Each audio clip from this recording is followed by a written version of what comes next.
What's up guys? Happy Sunday! For today's video, magluluto tayo ng sinabawang hipon. Tara, let's G! So ano pa nga ba? Meron tayo dito malunggay ng kapitbahay. Ayan. Malunggay ng kapitbahay.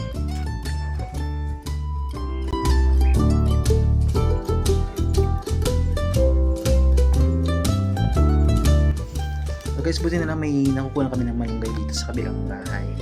So, thank you po kasi yan, sa supply ng malunggay. So every time na magluluto kami ng may sabaw, lagi namin nilalagyan ng malunggay.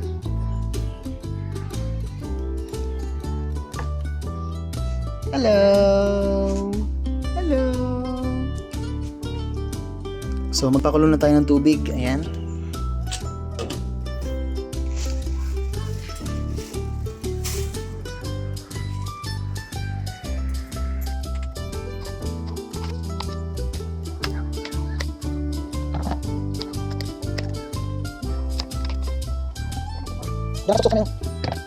So meron din tayo ditong talong and okra.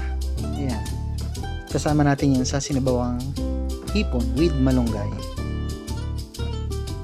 Yun o, napakasustansya niyan. So pakulo na natin yung kamatis, sibuyas at yung luya.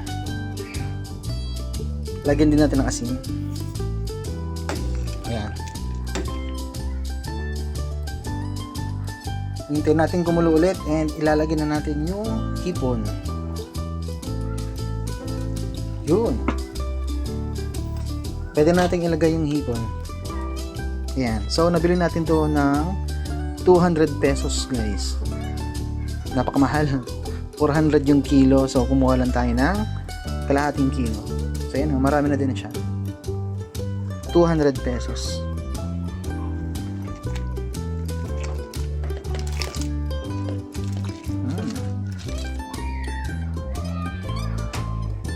Habang naghihintay tayo, meron ako dito nabili.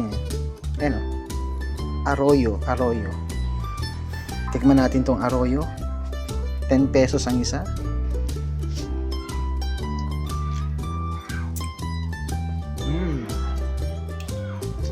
Sarap. Paborito din to ni nanay. Arroyo.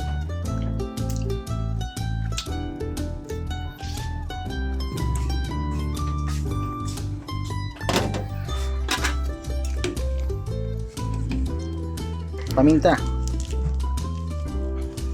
Gata ng papalasa. Magic sarap. Konti lang. Yan, isunod na natin yung talong. Can you put some water?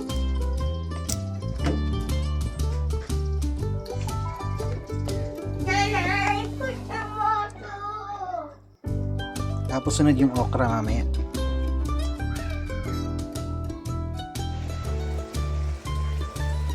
Lagyan na natin yung okra. Yun.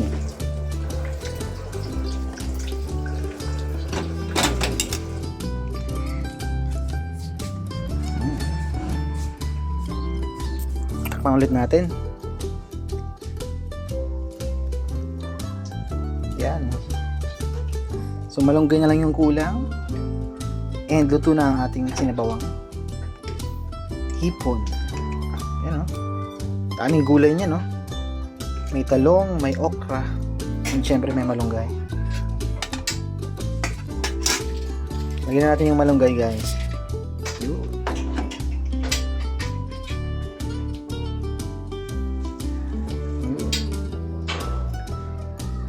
Yun. Sarap.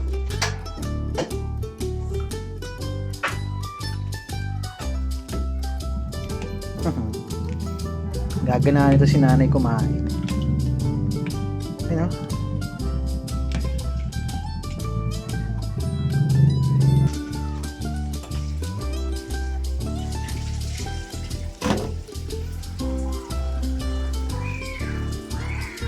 Ayan, okay na to. Luto ng ating sinabawang hipon with malunggay. Yeah.